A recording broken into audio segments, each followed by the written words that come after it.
Vous savez, le Malbec est un synonyme de l'Argentine.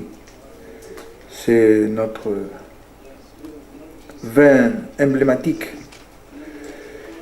La surface cultivée à l'Argentine, c'est 221 000 hectares. 17 000, c'est pour manger et 200 000 pour le vin. Le Chili, il a 180 000 hectares, 54 000 c'est pour manger et 136 000 c'est pour le vin et le pisco. Le pisco, c'est comme le cognac du Chili.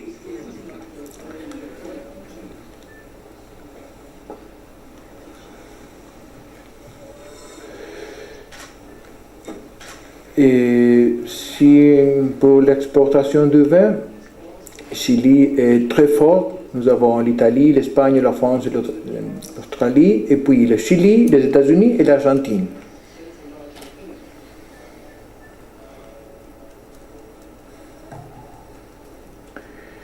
Combien d'élaboration de vin à l'Argentine? C'est 15 millions, le Chili c'est 13 millions pratiquement. L'Argentine a la 5e place du monde et le Chili la 6e place. Et pour l'exportation, le Chili c'est le 5e, l'Argentine la 7e. Le Chili a commencé à exporter le vin en 1990 et l'Argentine à 7 siècles. Avant, c'était uniquement pour le marché national. C'est très important cette position de l'Argentine et du Chili. C'est plus que l'Allemagne, plus que le Portugal.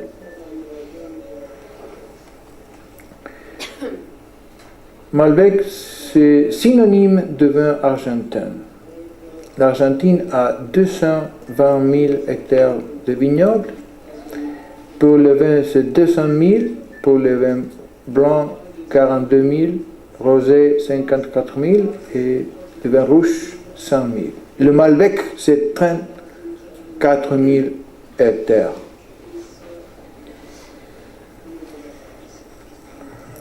L'Argentine fait 15 millions d'hectolitres de vin. La consommation nationale, c'est 92%, l'exportation 28%. Et de cette exportation, le Malbec représente la moitié.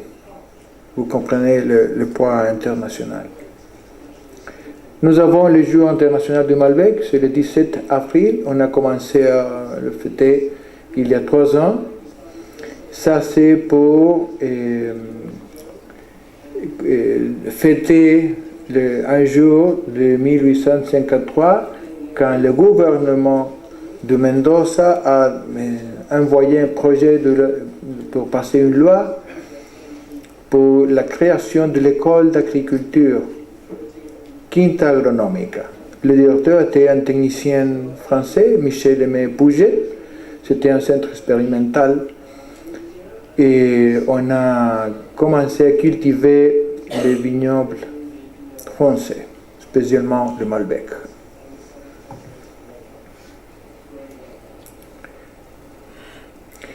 Le Malbec est arrivé au Chili en 1840 et à Mendoza en 1850. Il est arrivé avant au Chili, n'est-ce pas? Et nous avons ici le vignoble de Sacré-Cœur. Aujourd'hui, il s'appelle Viña de los Perales. Et c'est là où on a trouvé les plus anciens Malbec de l'Amérique du Sud au Chili. Il y a une très ancienne Malbec. Bon, Malbec s'est adapté au climat de Mendoza et du Chili. Nous avons une oasis, c'est 200 et 300 mm de pluie seulement, mais il y avait avant une longue histoire de viticole au Chili et à Mendoza. Il y avait 3 siècles d'histoire viticole quand le Malbec est arrivé là-bas. C'est en 1561. Cette année, c'est très important pour nous. Parce que cette année, on a fait la fondation de la ville de Mendoza. Et à cette même année, le roi d'Espagne, Philippe, il a fait la fondation de Madrid, la capitale de l'Empire espagnol. 2 siècles plus tard, Madrid, il avait une population de 290 000 habitants. Il avait un mouvement commercial de 600 charrettes et 100 000 animaux avec la charge qui ont entré à la ville. Et Mendoza avait un mouvement similaire. Mais Mendoza avait seulement 8 000 habitants, une population très petite. Madrid était la capitale de l'Empire espagnol. Mendoza était une petite ville très loin, périphérique. Pourquoi Mendoza a eu cette possibilité d'avoir cette dynamique? Parce que Mendoza avait une grande activité commerciale et viticole à ce moment. Il envoyait beaucoup de vin à Buenos Aires. Vous pouvez voir la charte, il y a Buenos Aires sur l'océan Atlantique et Mendoza c'est à 1100 km de distance. Alors, le vin, on l'envoyait pour le marché de Buenos Aires. C'était une grande activité économique et commerciale pendant la domination de l'Empire espagnol.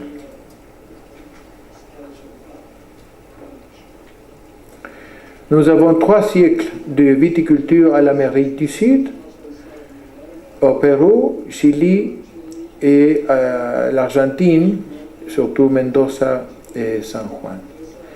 Et il y a des gens qui ne connaissent pas cette partie de l'histoire. C'était nécessaire pour préparer l'arrivée du Malbec. Alors on a travaillé beaucoup pour développer une culture de la vin et du vin.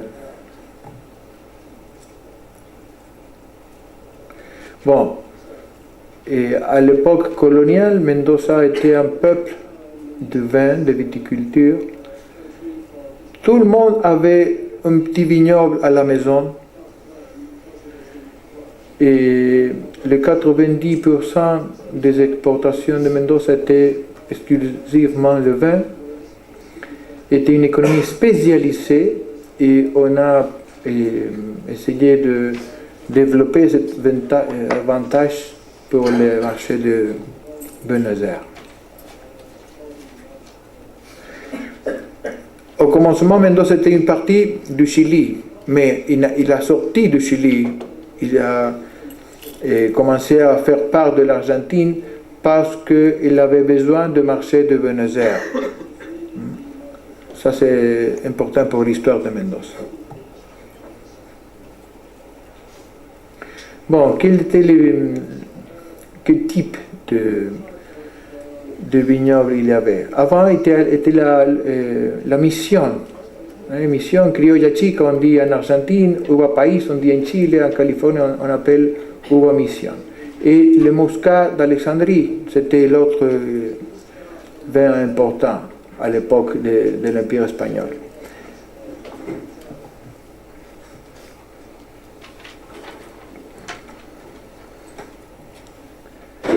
Et cela, on a eu la possibilité de commencer avec les Torrontés. C'est le résultat du travail au vignoble pendant l'époque de l'Empire espagnol. Le Torrontés, il est né de uva país, ou mission, et de muscat d'Alejandría. Cette expérience a été très importante pour le peuple de Mendoza pour après être en condition de développer le Malbec. c'était les différentes viticultures qu'il y avait avant de l'arrivée du Malbec au Chili et à l'Argentine. Aujourd'hui, il y a beaucoup de vins d'origine espagnole encore au Chili et à l'Argentine.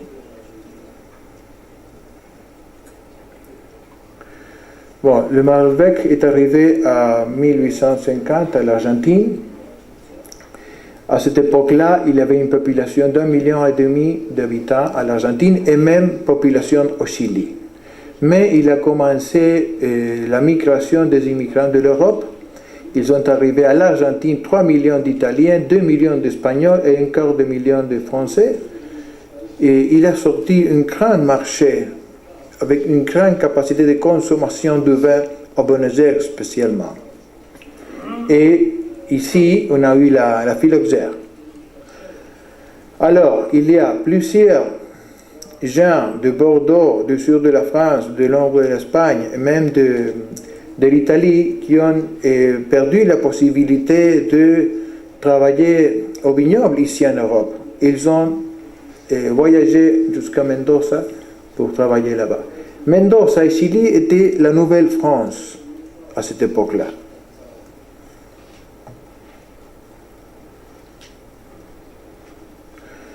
Alors, on a eu la possibilité de consolider la présence du Malbec à l'Argentine à la deuxième partie du XIXe siècle.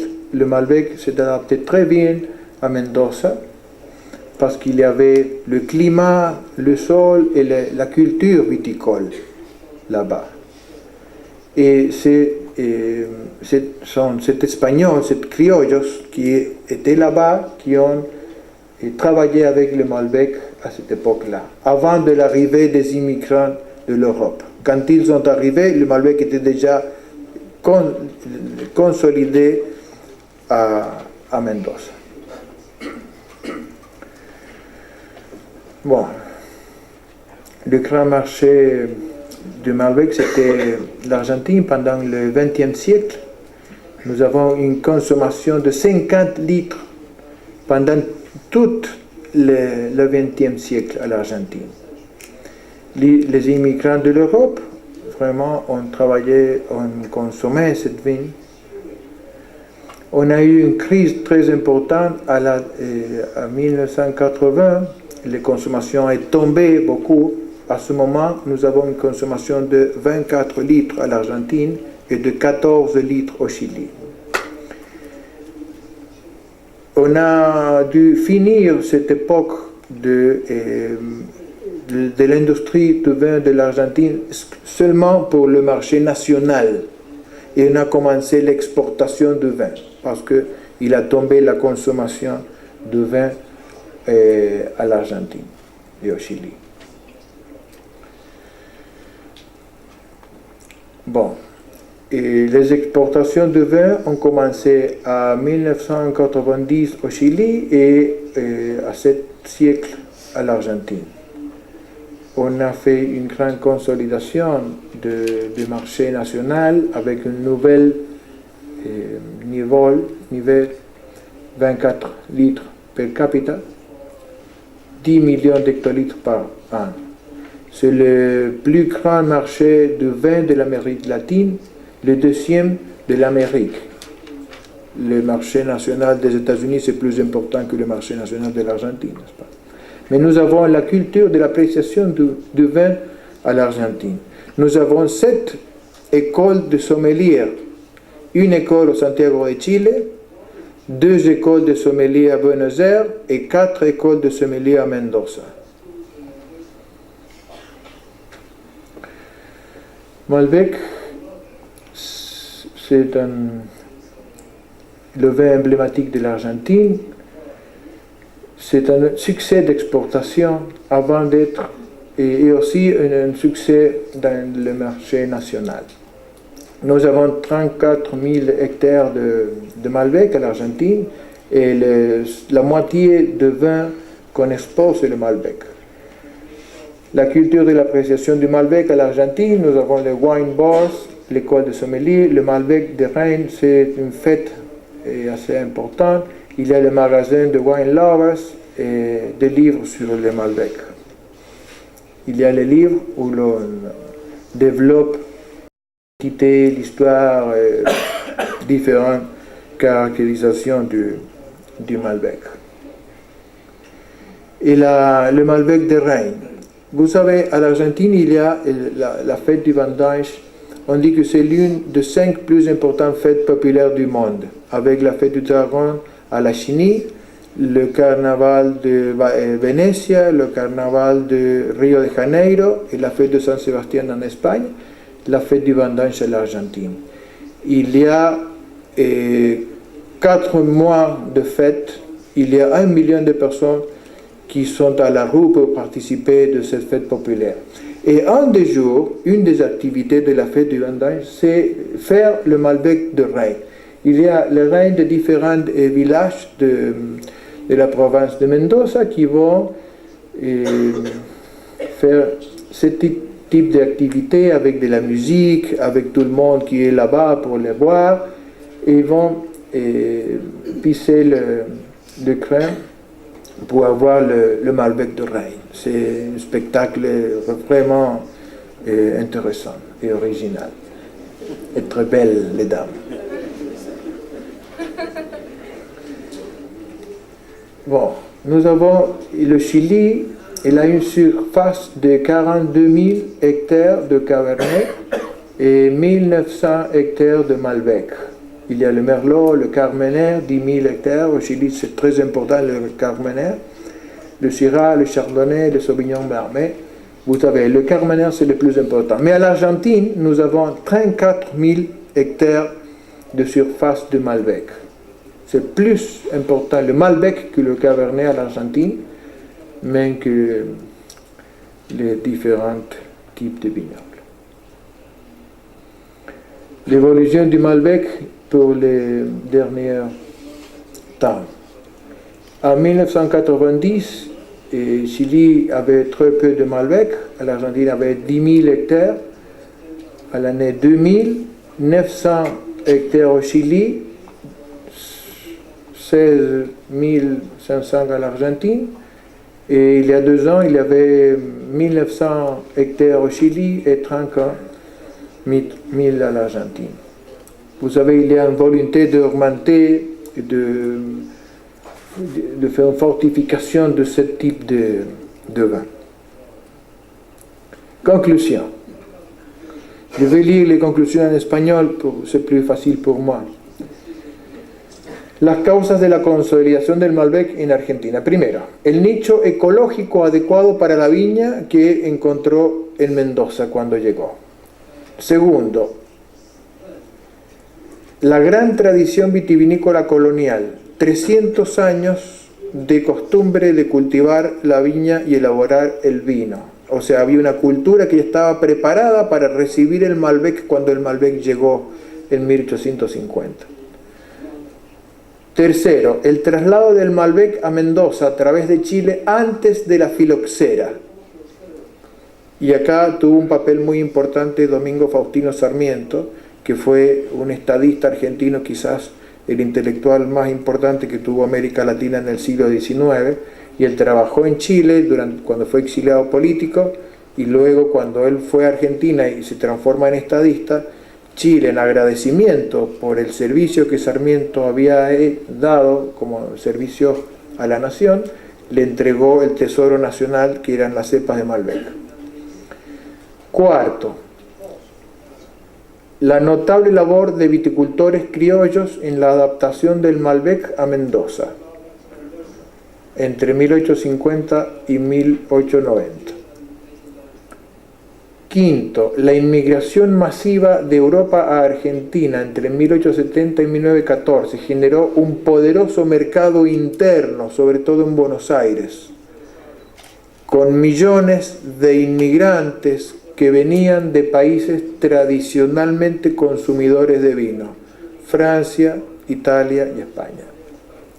Sexto, la filoxera en Europa generó una migración selectiva de viticultores de Francia, Italia y España a Mendoza. entre 1890 y 1914. Séptimo, el desarrollo de la cultura de la apreciación del vino en Argentina. El resultado de esto ha sido la propagación y expansión exitosa del Malbec en Argentina. Nada más. Muchas gracias.